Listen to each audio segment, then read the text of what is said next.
Silakan klik tombol subscribe dan aktifkan notifikasi pada tombol lonceng supaya tidak tertinggal video seputar misteri dan pembahasan menarik lainnya, dan klik tombol like juga jika sahabat menyukai video ini. Awalnya sendiri membentuk Bala Luna ini dasarnya seperti apa kan tujuannya begitu? Ya, tujuannya adalah membantu masyarakat sebetulnya, membantu masyarakat agar kita bisa bantu dalam segi kemandirian energi. Karena ketika kita menguasai energi, kesananya itu akan memudahkan begitu loh. Mulai dari kerjanya jadi lebih mudah karena ada tenaga, ada energi. Kemudian ininya untuk penerangannya jadi lebih baik, untuk industri itu jadi lebih baik dan sebagainya begitu. Dari beberapa yang sudah dijalankan untuk sosialisasinya sendiri, progres-progres apa yang sudah terlihat kan dari upaya-upaya untuk kemandirian listrik ini kan? Beberapa daerah memang sudah menggunakan ini. Beberapa tempat sudah menggunakan ini. Di antaranya ada satu tempat daerah Sentul, Bogor, ada satu rumah yang sudah menggunakan ini. Terus ada satu rumah yang tadi saya ceritakan yang di ini proyek bersama dengan Wali Kota Bandung, yang satu tempat di Jumberung. Nah, ada satu rumah itu yang menggunakan ini gitu. Itu sebetulnya untuk uji coba tadinya. Tapi kita juga sebetulnya sudah jualan. Ini sudah dijual alat ini tuh sebetulnya. Dan ini murah sebetulnya, di bawah 1 juta juga ada dan bisa gitu.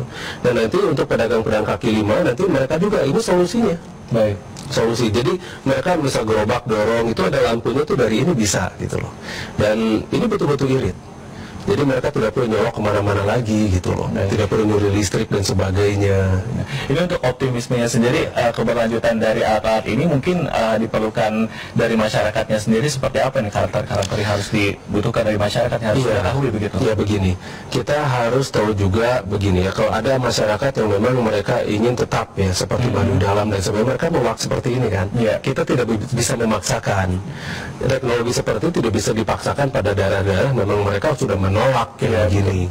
Mereka yang mempertahankan ke tradisionalannya dan sebagainya, ya kita juga harus menghormati lah. Tapi kalau daerah-daerah meminta bantuan, nah makanya kita tunggu dulu, ini daerah itu mau tidak, gitu kan? Mau nggak kita bantu? Kalau mau kita bantu, kita bantu. Tapi kalau tidak, ya kita juga menghormati loh, gitu kan? Selain Bala Luna sendiri, ini ada beberapa alat lain, mungkin ada berapa yang sudah dirancang oleh Kang? Untuk sementara saya punya 27 penemuan untuk sementara. Untuk sementara saya punya 27 penemuan untuk sementara, dan itu akan bertambah terus. Termasuk alat untuk membantu anak-anak autis dan sebagainya, namanya brain activator. Terus ada juga regenerator kalau misalnya ada luka ya, luka. Nah kalau misalnya luka itu harusnya 1 minggu sembuh, nanti bisa dalam waktu beberapa jam atau beberapa hari gitu, itu bisa jauh lebih cepat sembuhnya itu. Ini mungkin ada juga semacam optimisme ke depan seperti apa untuk bergabung dari masyarakat agar tahu, dan ada beberapa target gitu untuk dalam jangka waktu tertentu kan, seperti apa? Iya, secepatnya. Ini as soon as possible. Ini secepatnya harus bergerak cepat. Ya, karena kebanyakan masyarakat kan sekarang mengikuti yang sudah ada begitu. Nah itu dia. Nah itu dia. Kita harus keluar dulu dari mainstream lah. Karena bukan apa-apa. Kalau misalnya kita mengikuti yang mainstream seperti ini, kapan kita mau majunya? Kita harus mendobrak gitu. Kita harus keluar dari itu, dan kita harus betul-betul memajukan dulu semuanya. Karena kalau misalnya kita menunggu ya nggak akan maju gitu loh. Jadi kita yang harus mendobrak kebiasaan-kebiasaan yang selama ini membuat kita menjadi mundur.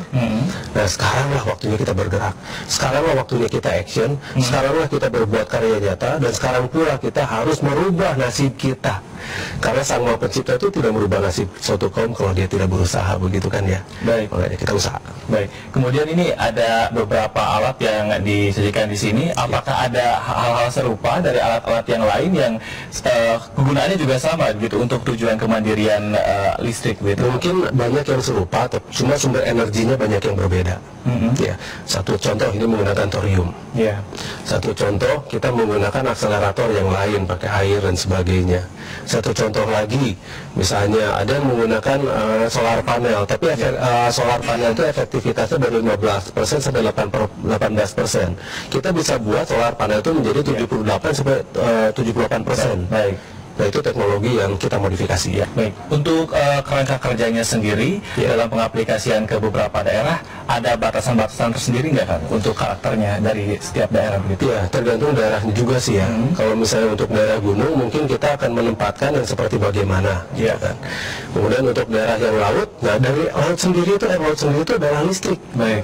Kalau misalnya di sini ini kita kasih air laut aja, ini jauh lebih terang, bisa lebih terang. Karena air laut itu mengandung elektrolit. Elektrolit sendiri itu adalah listrik. Kemudian untuk daerah-daerah yang tidak ada air laut, tidak ada pergunungan dan sebagainya, ada air dan sebagainya, kita bisa memodifikasi yang sumber-sumber energi yang baru yang lain begitu. Fleksibel lah kita itu. Tergantung dari kandungan dari komponennya sendiri. Sekarang kita lebih melihat ke depannya untuk sosialisasi sendiri agar masyarakat ini bisa teraplikasikan dari beberapa alat-alat ini gitu untuk masyarakat seperti apa? Ya, begini. Kita ingin mensosialisasikan ini sekaligus ingin membuat masyarakat bisa membuatnya. Jadi kita akan membuat vendor-vendor yang ada di masyarakat. Jadi kita akan membuat masyarakat itu bisa membuat dan sekaligus bisa menjual ini ya. Baik. Terutama untuk daerah-daerah yang remote di perbatasan-perbatasan negeri ini ya. Di perbatasan kita itu betul-betul ini harus dibantu dalam segi energi. Makanya kita akan betul-betul menciptakan sandang, pangan, papan, energi secara mandiri. Karena ketika energi ada, pertanian lebih mudah. Kemudian peternakan juga lebih mudah. Dan kebetulan kita juga, bukan kebetulan ya, kita juga punya teknologi pangan, kita juga punya teknologi peternakan dan sebagainya. Semua teknologi kita ada. Tinggal bagaimana membagikan dan meratakannya di masyarakat agar mereka semua bisa mandiri. Karena nanti masyarakat itulah yang akan nanti memproduksi sendiri, mereka akan jadi vendor.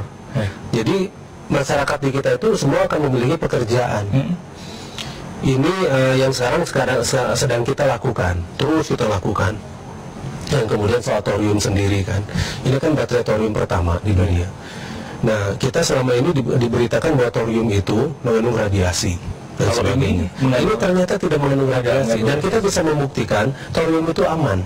Ketika jadi baterai aman. Bahkan kalau misalnya ini dijadikan pakan ayam juga tidak ada masalah. Pernah kita coba itu dan aman, betul-betul aman. Tetap ayam tidak berubah jadi hijau begitu. Untuk tahapan dalam kerangka kerja sendiri mungkin Kang Diki juga dibantu dengan pihak-pihak lain yang bekerja sama begitu.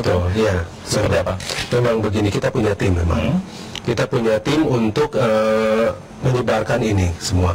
Tapi timnya memang dari kita. Kerjasama dengan pemerintah ini on progress, sedang berjalan. Dan mudah-mudahan dalam waktu dekat kita bisa action, kita bisa sama-sama bergandengan tangan dengan pemerintah. Agar terutama kita akan membangun daerah-daerah yang perbatasan dulu. Perbatasan kita akan jadikan halaman depan, begitu loh. Karena di perbatasan inilah masyarakat kita itu harus maju. Jangan sampai nanti perbatasan geser. Nah, ini berbahaya. Jadi kita akan membuat di perbatasan itu menjadi halaman depan kita. Kita akan membuat semua majulah. Sandang, pangan, papan, energi itu semua maju dari perbatasan dulu, dari pinggir ke kota. Nanti kebalik nanti itu, dari pinggir ke kota. Bukan dari kota ke pinggir. Tapi dari pinggir ke kota terus maju ke sini. Jadi pemerataan itu akan terjadi. Tidak seperti sekarang tersentralisasi di kota saja. Makanya nanti menemui saya itu susah. Ini untuk tingkat kebutuhan listrik sendiri pada masyarakat khususnya di perbatasan negeri seperti apa, Kang? Di sana sangat penting ya, karena banyak sekali daerah-daerah yang belum dapat listrik, Jadi ada juga listrik mereka pakai genset, rame-rame, dan berapa biayanya bayangkan. Bahan bakarnya juga jauh kan ke dalam itu. Nah, kalau ada ini solusi itu bisa dari apa saja di sana. Ada air, pakai air. Ada daun, pakai daun. Nah, tapi kita akan sesuaikan dengan masyarakat di sana.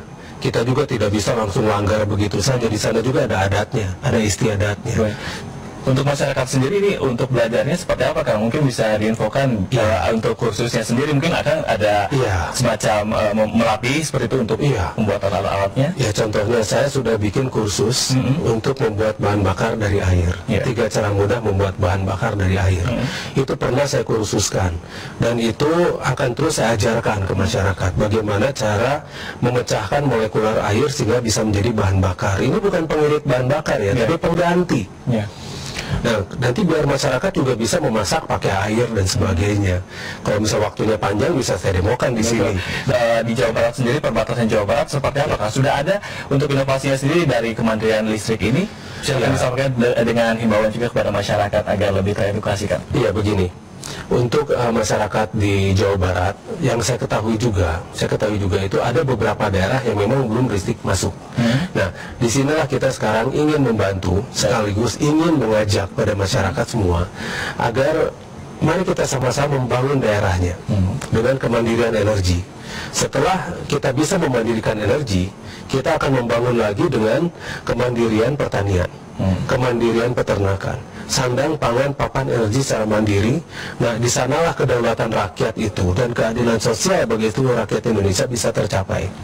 Nah, makanya inilah tugas kita bersama agar kita bisa mandiri. Ya, tugas kita bersama pula agar kita bisa sama-sama membangun negara ini dan nanti kita akan lalu membangun dunia sebagai khalifah fil ard.